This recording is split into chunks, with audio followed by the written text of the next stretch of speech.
dear student, welcome in another video of gas tanker handling. Last time we have seen how to prepare the tanks of a gas tanker in order to prepare them for the loading. Today we will continue with other operations that are following on these initializing operations. So the preparation for loading, let's assume that we did all the previous steps like drying, inerting, purging, cool down, and that we are now ready for the loading. From that moment on, you are a gas carrier. Of course, that is in fact from the moment you got the first liquid drop of your cargo on board, but especially to visitors, and so it is now more strict to follow the guidelines that determined by the gas code related to who can come on board and what actions you should take to make this visit safely. So all these indications should be located at the designated locations like the gangway and so on and so on. Before the loading, from the operational point of view, you should test your ESD. The operation of the ESD must be tested within the 24 hours before arrival. Your ventilation must be switched to recirculation mode to prevent that cargo vapors can come into the accommodation. The drip tray of the manifold should be adapted as requested, and for most of the ships this means that you should bring in a certain amount of liquid, seawater in this case, in your drip tray. The drip tray is the steel plate below the manifold. So when you have a leak in the manifold and this cold liquid should fall on this plate must be protected, and that is why they have foreseen a receptacle which can contain seawater during the operations at the manifold. So if there is a leak, the liquid will fall in the water and not directly on the steel plate, which might damage, of course, the steel plate. The loading itself, well, there are two options. That is the first one, loading with a vapor return. That is the easiest one. That means you got from, I hope you see my cursor now, yes. So there is liquid coming from the manifold over the filter and then going to the bottom of the tank. And at the same time, there is a return line, and that is your vapor line that is connected at the manifold and sends vapor back to shore. So in fact, for the ship side, this is quite an easy operation because the main problem is, of course, the pressure in your tank. But this, in this case, it is solved by sending vapors back to shore. So where is the difficulties? They are ashore, of course. It's ashore that they will have problems to maintain the pressure in their tanks, and they will use their reliquefaction units. So from a ship point of view, this is an easy operation. Loading with vapor return is always done on board of an LNG. Why on board of an LNG? Because first, you don't have a reliquefaction unit on board. Most of the LNGs don't have it. So, and secondly, because you need to reach high discharging or loading rates. And in order to reach these high discharging loading rates, you will use the vapor return line. You get in the liquid and you pump out by the use of these high duty compressors. You remember from chapter 4, with the use of the high duty compressors, we will push the vapors towards the shore. And this will allow us to reach really high discharge rates. You can load an LNG carrier, no matter its size, within 12 hours by using the vapor return line.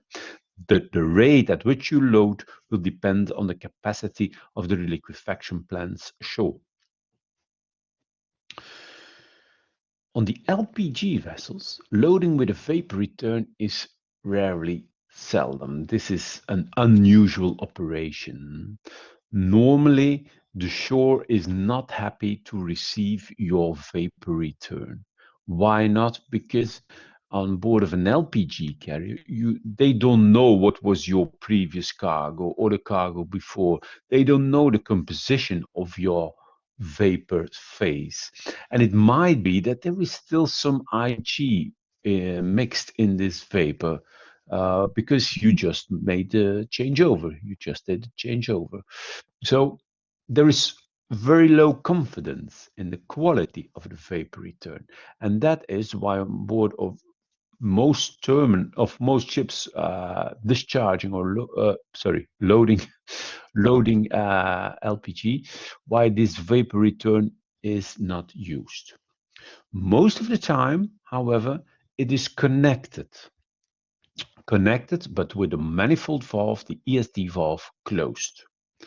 So that you are loading without vapor return, but in case of emergency, that means at a moment that you have no control anymore over the pressure in your tank, you can open the vapor return and you can send vapors to shore. But that is only case of emergency.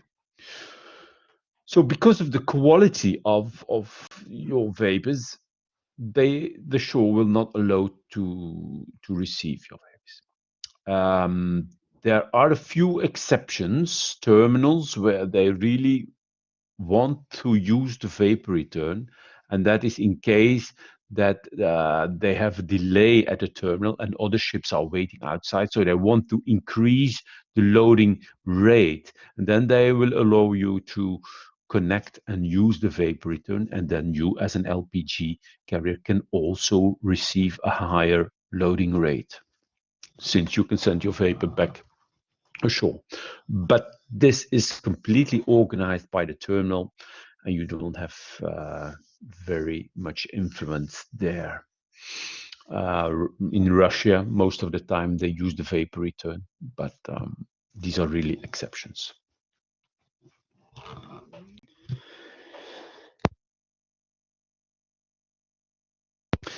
Normally, LPG is loaded without vapor return, and that means that you have to treat your vapors yourself and that you have to maintain the pressure in your tanks between the limits that are set by the safety valves. So the normal lineup for an LPG carrier is that you receive your liquid in the same way as it is with the vapor return, but that the vapors are leaving the tank and are sent to your reliquefaction units.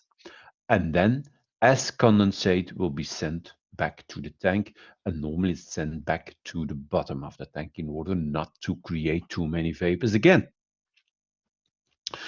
That means that the loading rate in this case is determined by the capacity of your reliquefaction plant and the number of plants you can connect to this tank or to the tanks in which you are loading.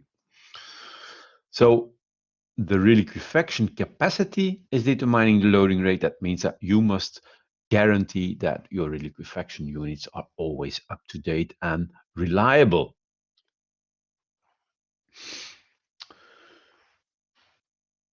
A very special case is the case where you receive warm cargo. We discussed this already before.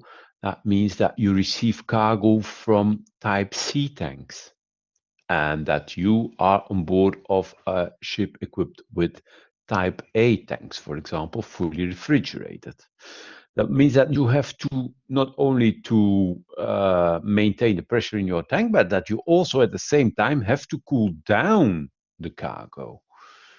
And that requires a large cooling capacity, which normally you don't have. That means that your loading rate will be very, very low.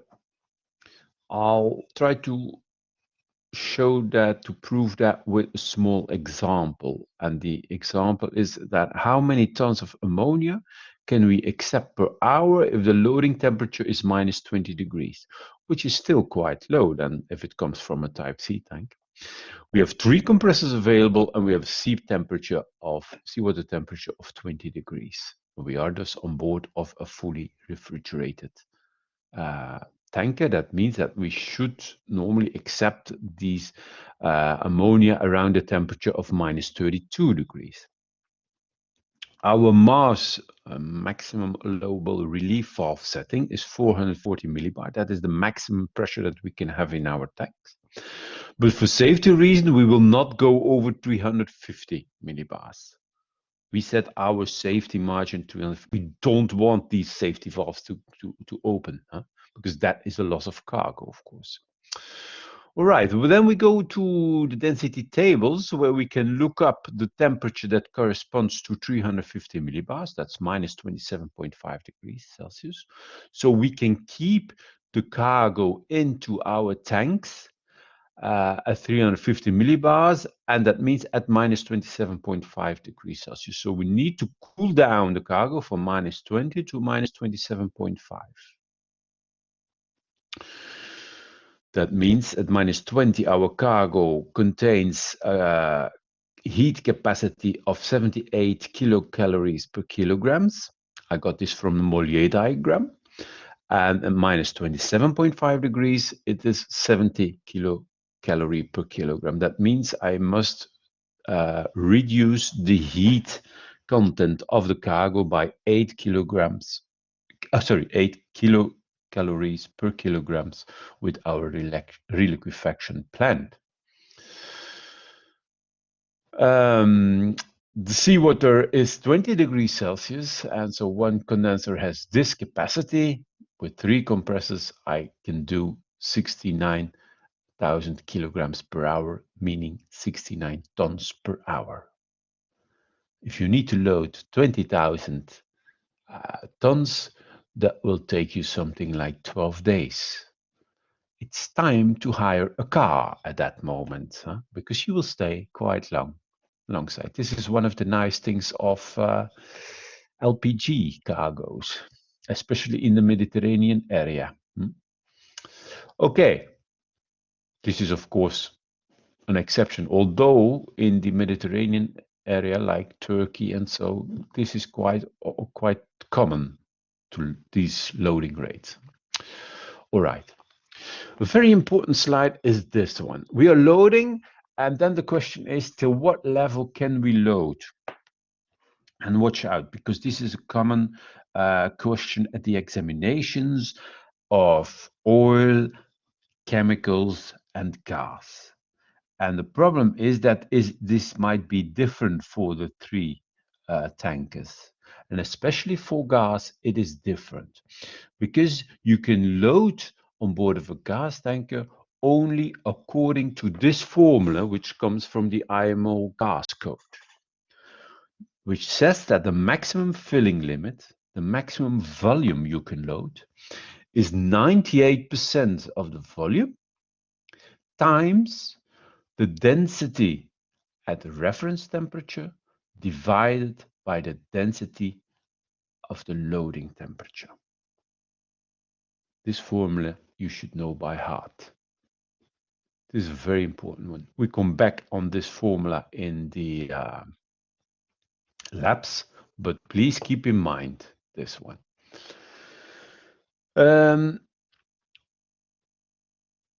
So 98% times this division here of the different density at reference temperature and the density at loading temperature. Density at loading temperature you will find in the tables. What do we understand by reference temperature? The reference temperature is the temperature that corresponds to the openings pressure of the safety valves. So that means if this opening pressure is high, then this density will be low, and we cannot load so much. If this opening pressure is low, then the density will be high, and we can load more. So the ideal is that your opening pressure of the safety valves is as low as possible. But it gives you a very limited flexibility related to cargo operations in port. So that is the reason why in port we use 440 millibar opening pressure, more or less. And before we leave to sea, we change this opening pressure to only 220 millibars. And that allows us to load more. That gives us the possibility to load a higher volume, thanks to this volume. The idea of this volume is, the idea of this formula is that whenever you lose power at sea, the liquid level in the tank will never surpass the 98%. This is for your safety. You don't want liquid gas on deck. Let's assume that in the middle of the Atlantic Ocean you lose power and you are not able anymore to start any reliquefaction plant. What will happen in the tank? The liquid will expand. It will warm up and it will expand. The volume will increase. And as soon as you reach 100%, you have liquid cargo on deck. You cannot stop that. And then you are a floating bump, of course. That which we want to avoid. And therefore, this formula, because at 98% liquid volume, here you will reach the opening pressure of the tank. So the safety valve will open, the pressure will be released into the atmosphere automatically, and the tank will be cooled down because the vapors will leave the tank and take with them the heat, and so cool down the tank again. You will lose cargo, but your tank will be cooled down, and the volume will not surpass this 98% limit. A very, very important formula for your own security. That indicates also that in most of the cases where you receive quite cold cargo, you will not be allowed to load up to 98% of the limits of the cargo tank, but only 96, 97. So up to you to calculate in function of the setting of your safety relief valve and in function of the temperature at which you receive your cargo during the loading operation. That are the two elements that will determine the volume you receive in your tank. Example, fully refrigerated vessel loading propane at -42, which is quite cold. Relief valves are set at 0.25 bar. So in absolute pressure, that means 1.25 bar. If we look to the reference temperature that is corresponding with 1.25 bar, that means -37.5. What does that mean in practice? That means in practice that at -37.5 degrees Celsius, your safety relief valves will open. So when you are in the middle of the Atlantic and you have a power loss, your cargo will warm up from -42 to -37.5. And at -37.5, your safety valve will open. And if you were loaded correctly according to the formula of the IMO, your liquid level in the tank at that moment will be 98%. So we calculate then the density to fill in that formula, and we got this formula then that gives us a maximum volume of 97%. You can load with this temperature, with this openings pressure, up to 97% of your tank volume. To allow an expansion of 1% in the case of power loss. There's one exception, and that exception is for membrane tanks on board of LNG vessels, which, with the permission of the local authorities, can load up to 99% of the tank volume. Why up to 99%? Well, this is first to minimize the sloshing in the tank. You remember that these cargo tanks, these membrane cargo tanks, don't have this longitudinal barrier, and therefore they can only they have this special permission, but on the other hand, during the voyage, they will consume from this tank, and thus the liquid level in the tank will decrease. And you see here, when you look at the shape of the membrane tanks, that the higher we load in this tank, the less will be the width of the tank, and thus less sloshing, less free surfaces. Another problem that more recently appears on board of LPG tankers especially is the commingling of propane and butane, at least the question to the ship to mix propane and butane, whether during the loading or at sea or during the discharging. What is the problem? Why would someone ask you to mix propane with butane? Well, butane is used as fuel gas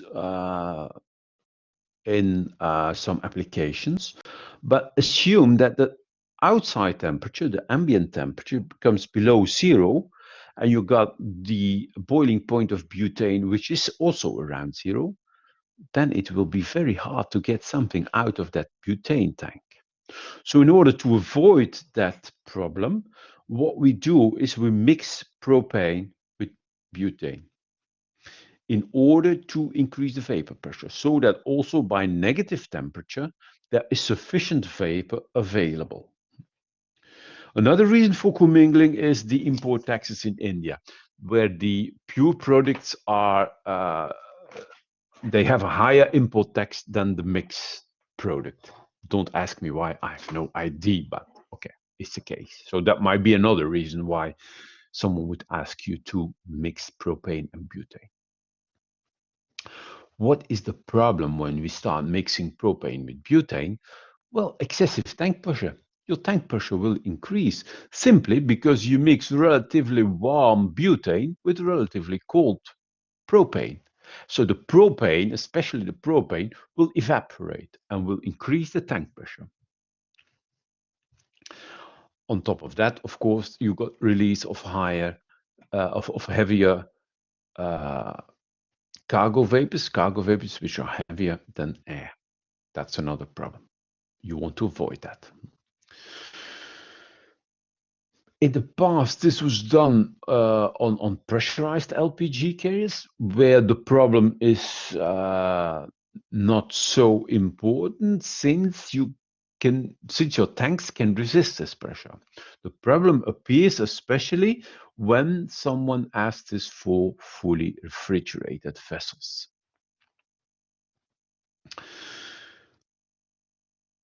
During loading, if you start this mixing during loading of LPG, you will notice that your tank pressures will increase more than you are used to. That there is a definite that if it is really necessary to connect and use your vapor return line. And that the risk of overfilling is present since you are doing many actions at the same time. But okay, if you hope you still can master your operations. Commingling at sea is not a good idea, not at all. It has the same assets as while loading, but you need at least one tank which is only partially filled, because otherwise you cannot mix two components or two substances. There's a problem because you start shifting cargo from one tank to another, so relate to stability, to slushing and stresses that can create supplementary problems. Cargo tanks levels, how will you read these levels when you are at sea and the tank is slushing? Also possible damages to cargo pumps and so on and so on. Nothing else, I promise. Please don't do this at sea. There is only one good solution, that is that you do this during discharge and that you mix it at the manifold.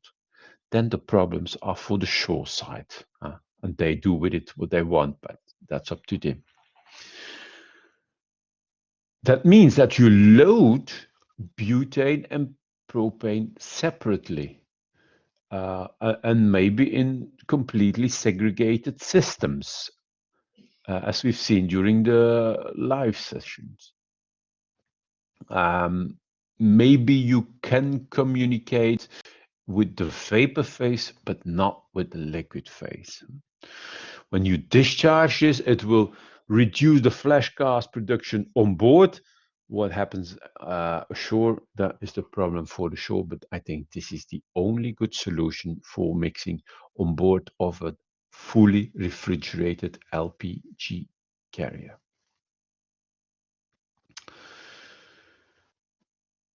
Always inform terminal, slower loading rates, but I think that the last sentence is the most important one. Try to do this during discharge. Good.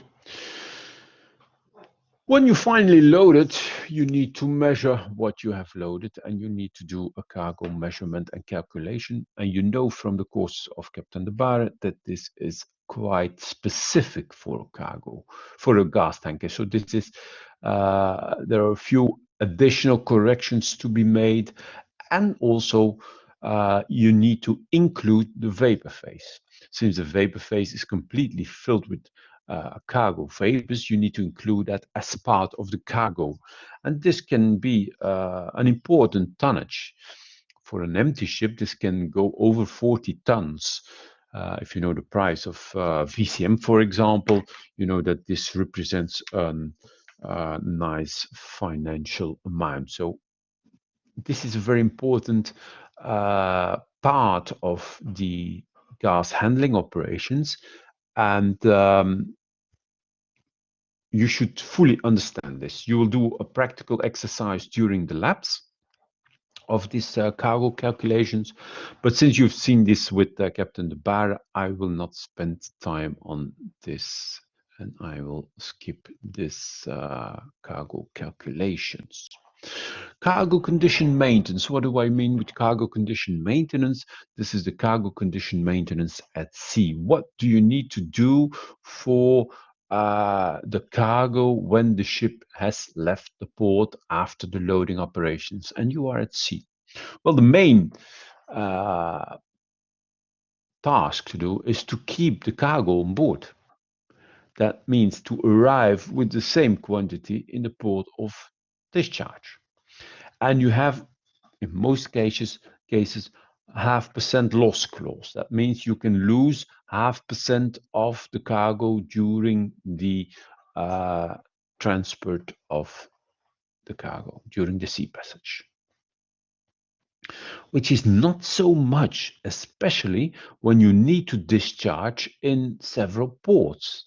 That might give problems, especially then you should be very attentive for the loss of cargo. But okay, you should be always attentive for loss of cargo. When will you lose cargo? Well, most of the time you lose cargo when you cannot control the pressures anymore and your safety relief valve open. That means your main concern during the sea passage is the cargo pressure in the tank pressures. They should always be below the design limits, below the MARVs.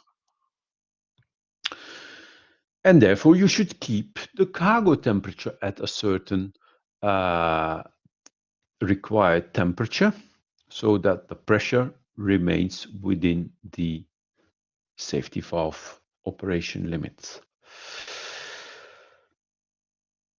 On board of an LNG carrier, we will keep the tank pressure between the limits by sending the boil off to the engine room. And we will use this boil off for the propulsion. In all other cases, we will send the boil off to a reliquefaction plant that will reliquefy the cargo and send it back to the cargo tanks as condensate, as we discussed before. So normal conditions, 1 or maybe 2 cargo plants will be running to keep the tank pressure at the set limits.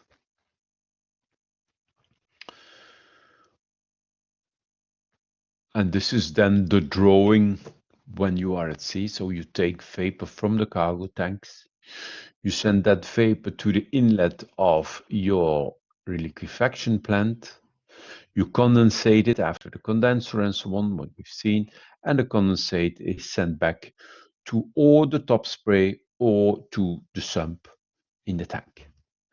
That's up to you whether you use the sump or the top spray to send the condensate back. If you want to keep the tank cool, the top of the tank cool, you can use the top spray, otherwise you send it to the sump. Preparation for the unloading. Well, the unloading is not so difficult on board of a gas tanker, so the preparation is as on board of the other tankers, more or less. Although there are a few special discharging operation, namely the pressure discharge. This can only be done, of course, in a pressure tank. This can be used when you discharge from a Type C tank to a Type A. In the Type C tank, there is no need to start a pump. You just open the valve, and by the pressure in the tank, this will flow to the Type A tank. If it's not fast enough, then of course you start an additional cargo pump. Combination of pressure and booster pump, when this is not enough. Normally you start, of course, a cargo pump, especially when you discharge from ref to ref, Type A to Type A or Type C to Type C, then you need to start a cargo pump. Or in the case when you discharge from a Type A to Type C tank, then you just start a cargo pump in series with the booster pump, which we discussed already. So these are the different possibilities for how to discharge cargo on board of a gas tanker. The discharging itself can happen with a vapor return or without a vapor return. And again, it's the same case here with a vapor return. This is always done for the LNG carriers, where you will receive the vapor return from the terminal. On board of LPG, vapor return is not used, and most of the time not even connected. Since you will not have the problem on board of an overpressure in the tank, but you might have the problem of an underpressure in the tank. That means that your pressure during the discharging operation might decrease. And this should be avoided, of course. Before you discharge, you test your pumps and your valves, your instruments, the gas detection, the ventilation, and so on, cargo calculation, line inspection, and so on and so on. This is the normal stuff which you all should check before, and of course, once you start it up, this you need to check. Also, you know all this, I presume.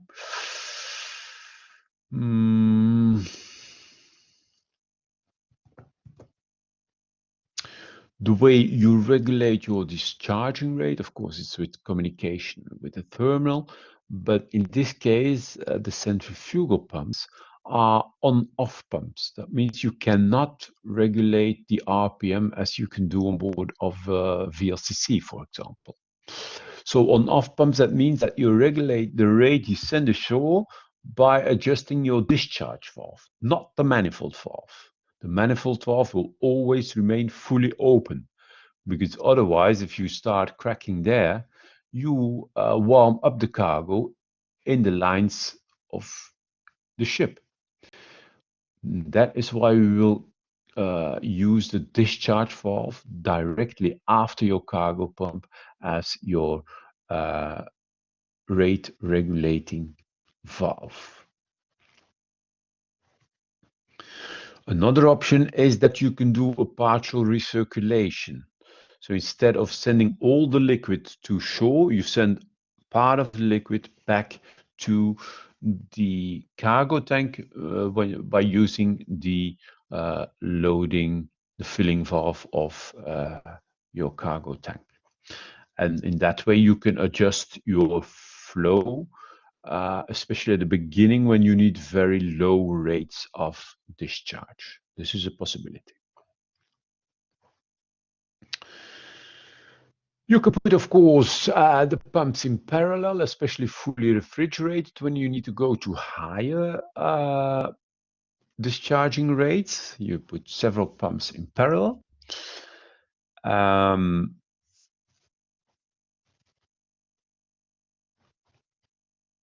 It can be that you, in that way, by putting cargo pumps in parallel, that you reach such a high discharge rate that you see the pressure in your tank decreasing. So that the natural boil off of your cargo is insufficient to keep the same pressure in your cargo tanks. You need to avoid an underpressure because that might give risk to the excess of air inside your cargo tank. That is what you need to avoid. So that moment when you see that your pressure inside the tank is decreasing, you need to act. You need to fill up the vapor phase with cargo vapors and try to avoid this low pressure in your tank. Since you know that at 10 or 7 millibars, the pumps will be stopped automatically in order to avoid this under pressure. So therefore, we will use the vaporizer. So your cargo pump is discharging, sending the liquid to the manifold and then a show. And part of that liquid is sent to our vaporizer. In the vaporizer, liquid is evaporated and these vapors are then sent to the cargo tank in order to keep the pressure or even increase it a little bit. You can adjust the flow rate of the liquid to your LPG vaporizer in order to keep the pressure in your cargo tank at the requested level. This doesn't happen very often. You don't need to do this very often, only when the rate is high and your cargo is really cold. Most of the time this happens with ammonia.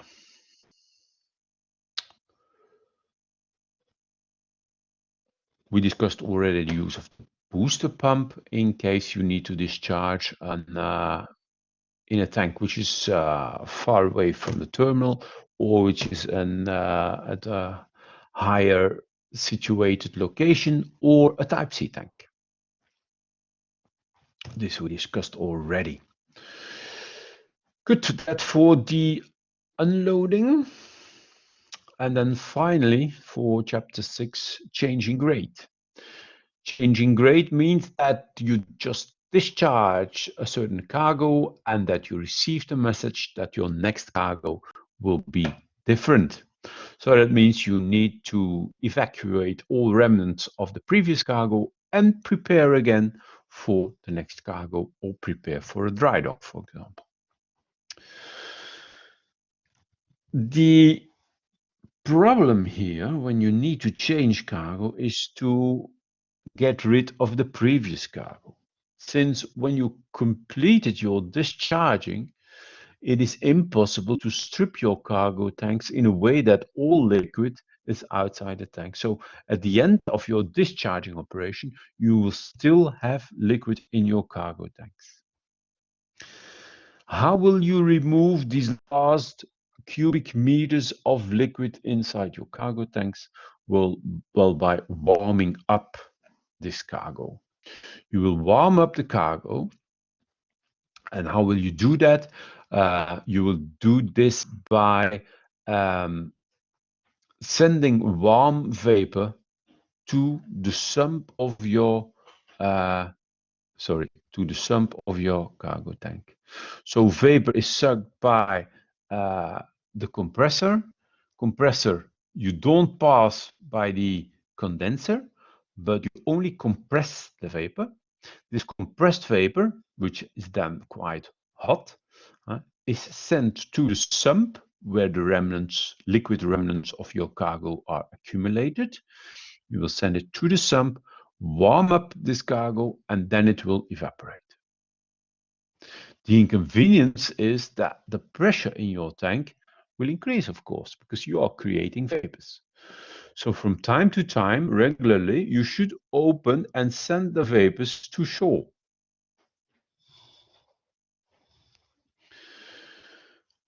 If not, your safety relief valve will open, and that is not what you want, of course. You will continue sending hot gas to the sump until the temperature in the sump indicates that you are leaving the boiling point. So that you are well above the boiling point, and then and only then you can state that your tank is liquid free.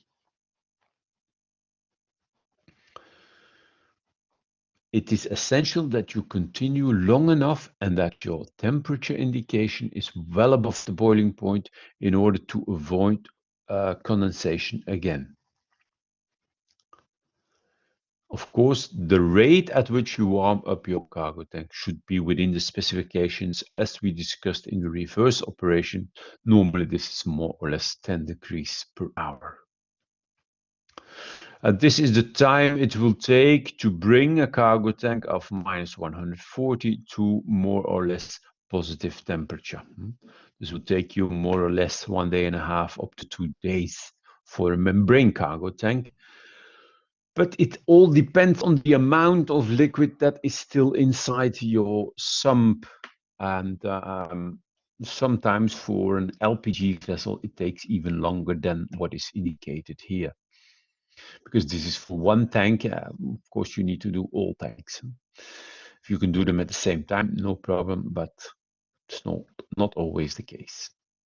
After the warming up, when we are sure that there is no liquid anymore inside the tank, we can do the purging. The purging means that we push out the cargo vapors, the hydrocarbons, and we bring them below 2% by using inert gas. And of course, we will do this again by the displacement method, by taking the relative density into consideration, and therefore we use our famous word maneel as we did in the previous operations. So top in, bottom out, or bottom in, top out, depending on these relative densities. We will use IG with a very low dew point so that we avoid condensation of IG in the tanks. And of course, the exception is here ammonia, where we will not use IG, but we will use dry air instead.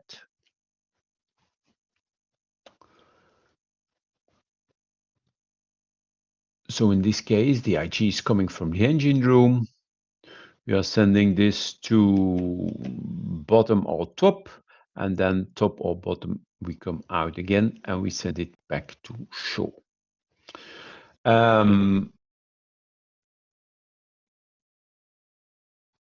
Same procedure as in the preparation of the cargo tanks, but now the reverse way, of course. Don't forget that you also need to do all the lines and reliquefaction units and vaporizer and so on and so on. But this is already a very complicated task, because at that moment you need to know your whole line plan by heart. And this is, of course, done by the chief mate, who has the necessary experience to do that. We are, in this course, I will limit myself to the cargo tanks.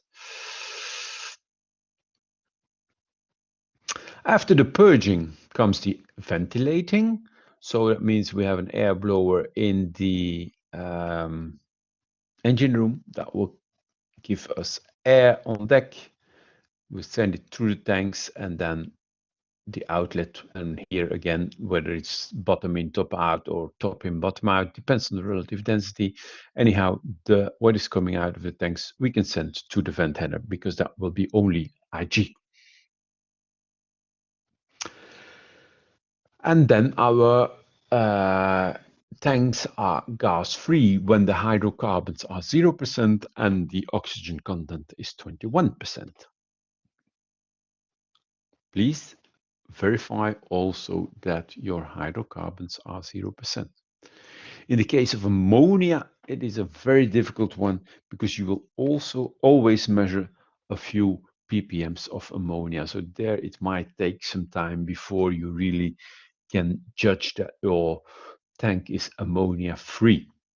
So as a summary, remove any cargo liquid residues, warm up the tank, purge the cargo vapors with IG, ventilate the tanks until 21% oxygen and 0% hydrocarbons.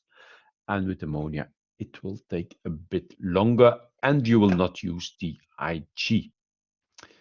Thank you very much for your attention. And that's it for chapter 6.